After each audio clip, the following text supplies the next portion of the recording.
नमस्कार। बायोलॉजी की क्लास में आपका स्वागत है। आज हम अपना बायोलॉजी का 22वां चैप्टर मानव का पाचन तंत्र इसके बारे में पढ़ेंगे। सबसे पहले तंत्र क्या होता है इसके लिए देखो, सबसे पहले आती है जीवों की सबसे सूक्ष्मतम संरचनात्मक व क्रियात्मक इकाई, वो होती है कोशिका। कोशिका का समूह है, कोशिका का समूह कहलाता है उत्तक। उत्तक आपस में मिलकर अंगों का निर्माण करते हैं। अंग है वो आपस में मिलकर तंत्र का निर्माण करते हैं। तो हमें यहाँ इस तंत्र के बारे में अध्ययन करना है, यानी तंत्र के अंदर अंग, उत्तक तथा कोशिकाएं ये सभी सम्मिलित होंगी। तो अब है अपना पाचन तंत्र। पाचन तंत्र, सबसे पहले पाचन क्या होता है, पाचन के बारे में पढ़ते हैं। पाचन होता है जटिल भोज्य पदार्थों को, जटिल भोज्य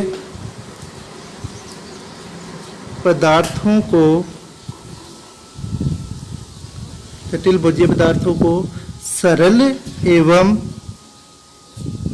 अवशोषण योग्य,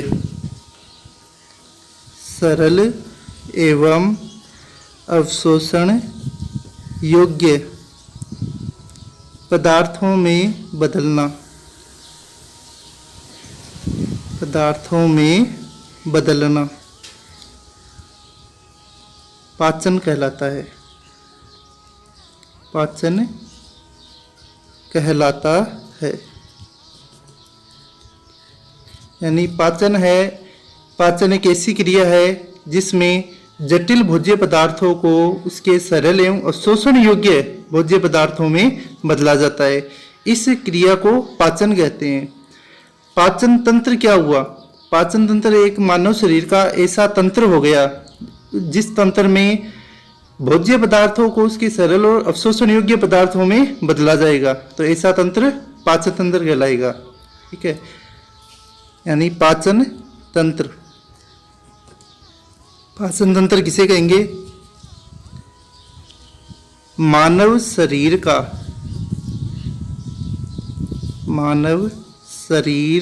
वह तंत्र जिसमें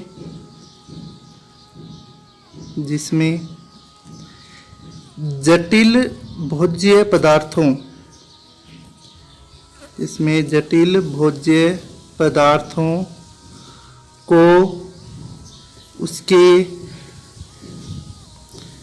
सरल एवं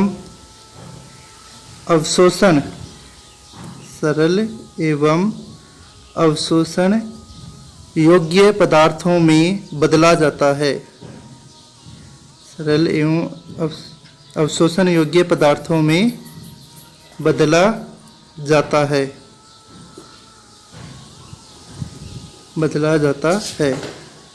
इसे पाचन तंत्र कहते हैं।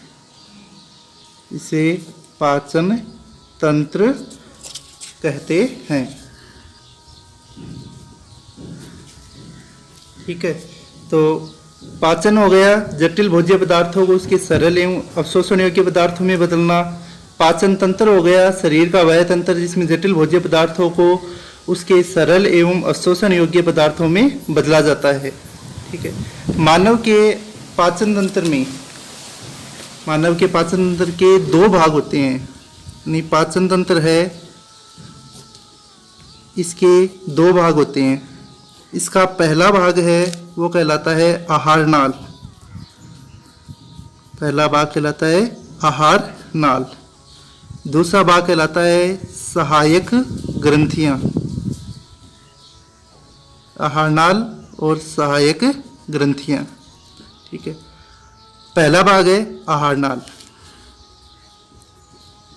आहार नाल पाचन तंत्र में में एक नलिका के समान होती है। ठीक है, यह नलिका मुख से शुरू होती है। आहनाल है वो मुख से शुरू होती है, मुख से शुरू होती है और यह गुदा तक फैली रहती है, गुदा तक फैली रहती है।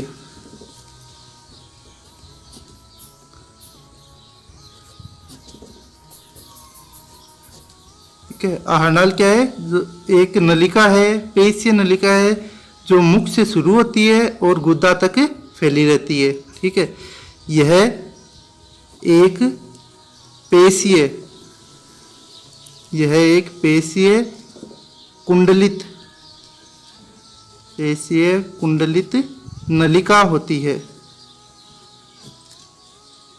पेशीय कुंडलित नलिका होती है। ठीक है, जो मुख से शुरू होती है और गुदा तक फैली रहती है। अब आहनाल है, इसकी जीवित अवस्था में लंबाई है, जीवित अवस्था में इसकी लंबाई 4 से 5 मीटर तक होती है।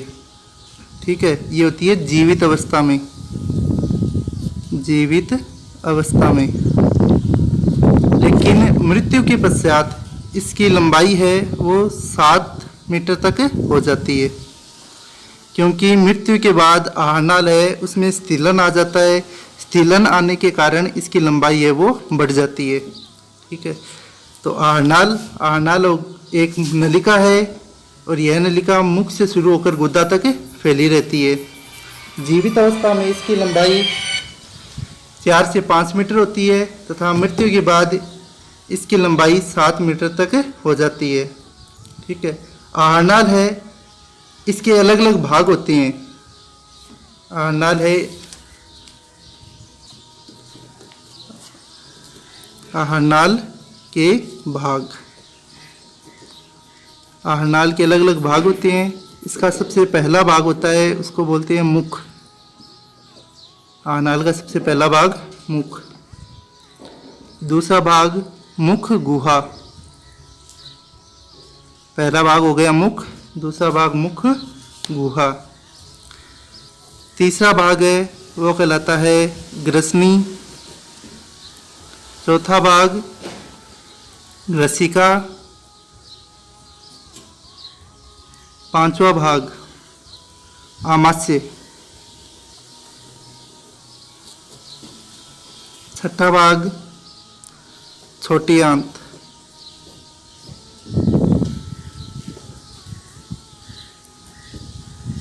सातवां भाग बड़ी आंत।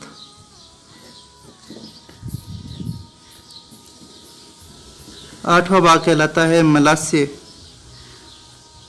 और लास्ट 9वां भाग है वो कहलाता है गुद्दा। ठीक है, तो आहनाल है वो अलग अलग भागों में बंटी हुई रहती है।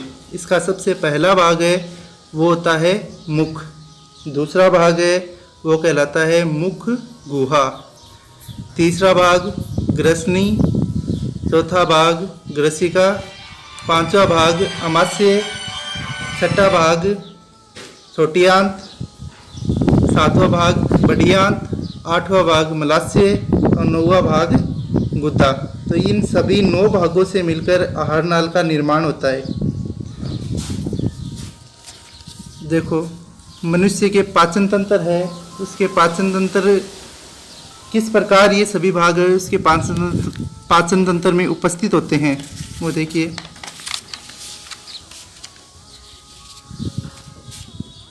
देखो, सबसे पहला भाग है वो होता है मुख।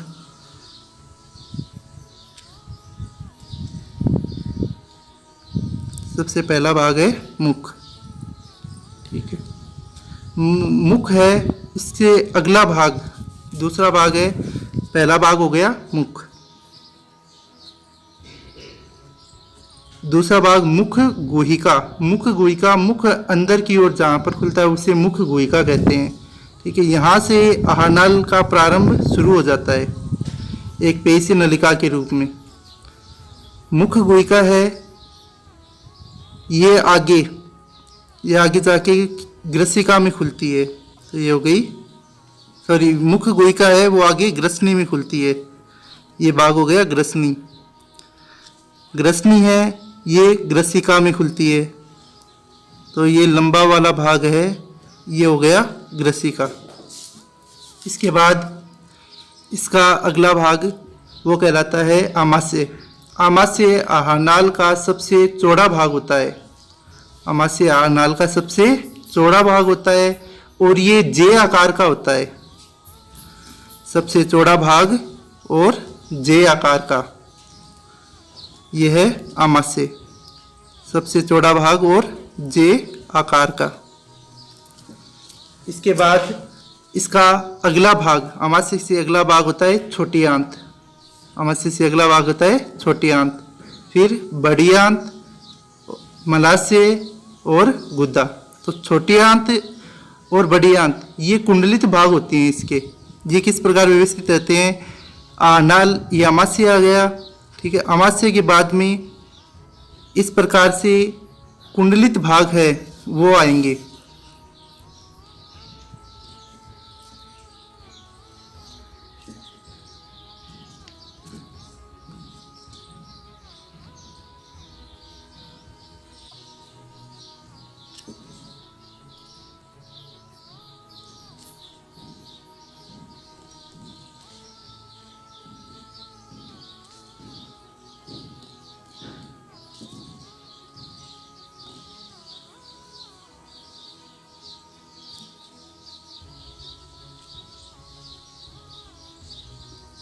ये लास्ट भाग है जिसे गुद्दा कहते हैं।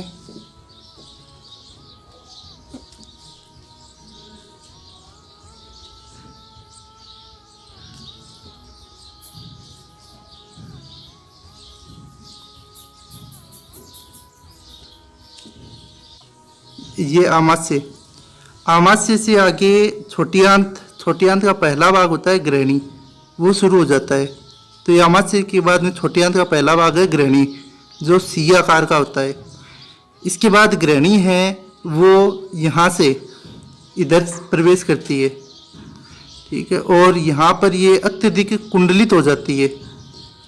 यहाँ से ये इस प्रकार से अत्यधिक कुंडलित संरचना बनाती है।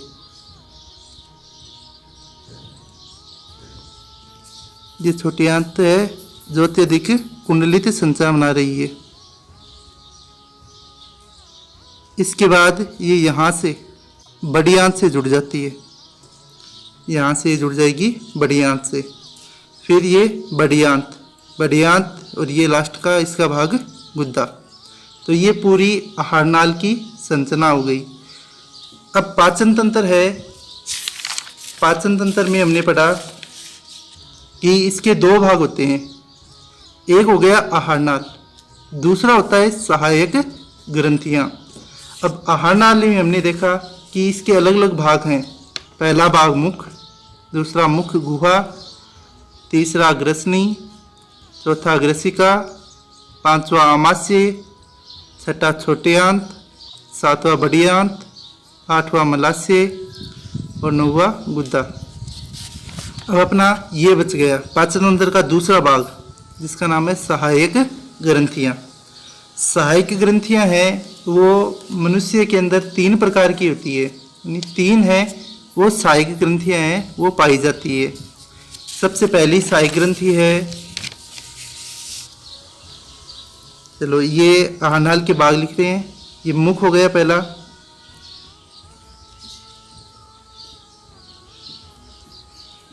आहारनाल। आहारनाल के भाग है मुख, दूसरा था मुख गुहा,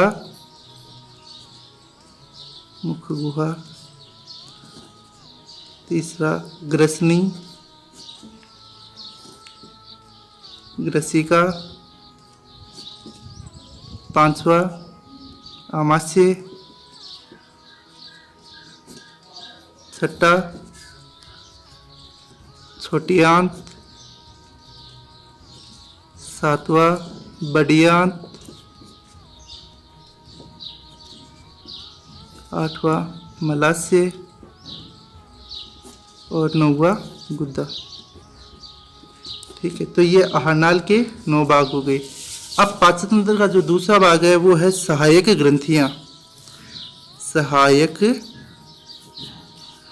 ग्रंथियां। अब सहायक ग्रंथियां कौन कौन सी होती है? 3 होती है। सबसे पहली है लार ग्रंथि। सबसे पहली है लार ग्रंथि। दूसरी होती है यकृत ग्रंथि। लार ग्रंथि, यकृत ग्रंथि, और तीसरी होती है अग्नाशय। लार ग्रंथि, यकृत ग्रंथि और अग्नाशय ग्रंथि। ये अपने मानव के पाचन तंत्र में किस प्रकार व्यवस्थित होती है? मुख में पाई जाती है लार ग्रंथियां। ठीक है, मुख में क्या पाई जाती है? लार ग्रंथियां। ये 3 जोड़ी होती है। ठीक है, तो ये लार ग्रंथियां कहाँ पर पाई जाएगी? मुख में। तो यहाँ पर पाई जाएगी लार ग्रंथियां। लार ग्रंथियां मुख में। इसके बाद दूसरी जो सहायक ग्रंथि है वो है यकृत ग्रंथि।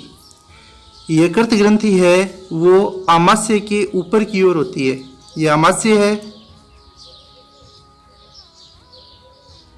आमाशय के ऊपर की ओर पाई जाती है यकृत ग्रंथि। तो इसके ऊपर की ओर यहाँ पर ये पाई जाती है, यहाँ पर ये यकृत ग्रंथि। यकृत ग्रंथि है वो मानव शरीर की सबसे बड़ी ग्रंथि होती है। यकृत ग्रंथि है वो मानव शरीर की सबसे बड़ी ग्रंथि होती है। और तीसरी जो ग्रंथि है वो होती है अग्नाशय ग्रंथि। तीसरी ग्रंथि का नाम होता है अग्नाशय ग्रंथि। ठीक है, तो ये हो गई यकृत ग्रंथि।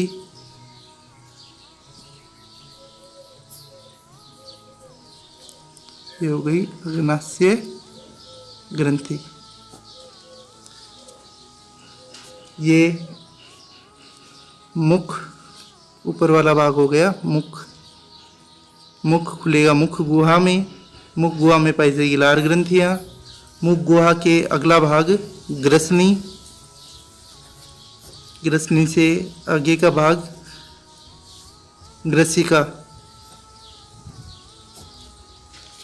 इसके बाद ग्रसिका के आगे के बाद आमाशय, फिर छोटी आंत। तो ये अपना है छोटी आंत।